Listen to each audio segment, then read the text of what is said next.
Pose with the bands. Pose with the pose with the pose with the bands.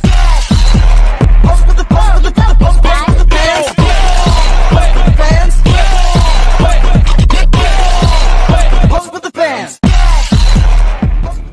Hadirin yang berbahagia, tema ini diangkat karena fenomena perundungan digital atau cyberbullying ini semakin marak di masyarakat, terutama di media sosial seperti YouTube, Twitter, TikTok, dan Instagram. Kasus-kasus ujaran kebencian, doxing, dan penghinaan daring tidak hanya menimbulkan luka psikologis, tetapi juga persoalan hukum yang kompleks. Siapa yang harus bertanggung jawab? Pelaku, korporasi, platform, atau negara? Itulah pertanyaan yang akan kita jawab bersama dengan seminar kali ini. Selanjutnya akan saya serahkan ke moderator. Terima kasih kepada MC. Saya akan mengambil alih acara ini. Yang pertama-tama, marilah kita kenalkan dulu beberapa narasumber kita yang cantik-cantik ini. Yang pertama ada Delvira. Delvira merupakan mahasiswa ilmu hukum. Selanjutnya Alifa Nadila Ananta merupakan mahasiswa ilmu hukum. Dan yang terakhir ada Desi Amelia sebagai mahasiswa ilmu hukum.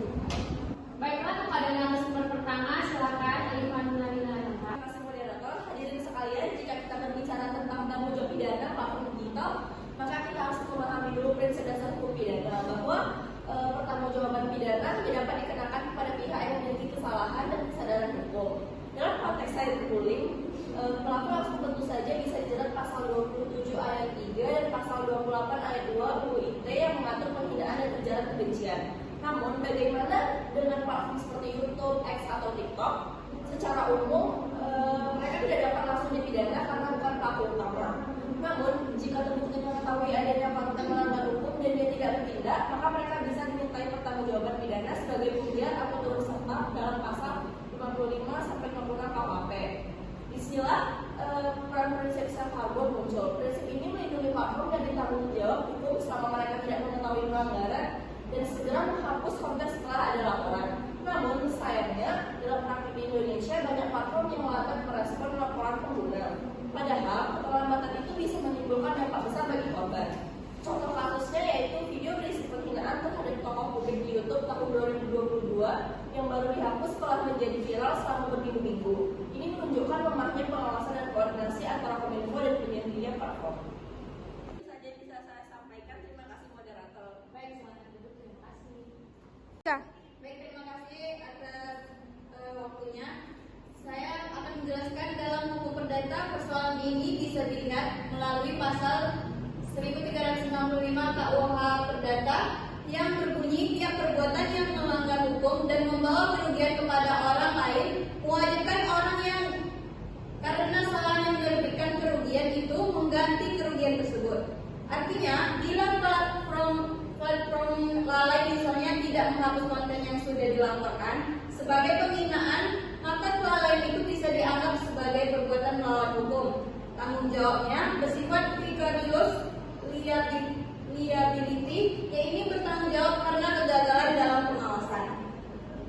Selanjutnya, platform dapat digugat untuk memberikan ganti rugi, baik material, kerugian finansial maupun imaterial, yaitu pencemaran nama baik, tekanan mental, dan lain-lain. Dalam praktek internasional, banyak korban memenangkan gugatan terhadap perusahaan teknologi karena tidak cukup cepat menanggapi laporan. Di Indonesia, mekanisme seperti ini masih jarang karena belum ada aturan rinci tentang batas waktu tanggapan atau bentuk kompensasi yang wajib diberikan. Baik, itu saja pada moderator. Baik, terima kasih. Silakan duduk kembali. Baik, terima kasih atas kesempatannya moderator. Di sini saya akan menyampaikan materi mengenai safe harbor principle dan notice and takedown. Safe harbor itu sendiri adalah dua pilar utama dalam hukum internet global.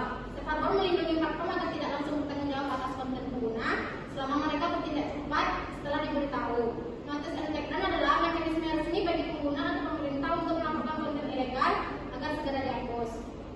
Di Indonesia, kedua prinsip ini telah diadopsi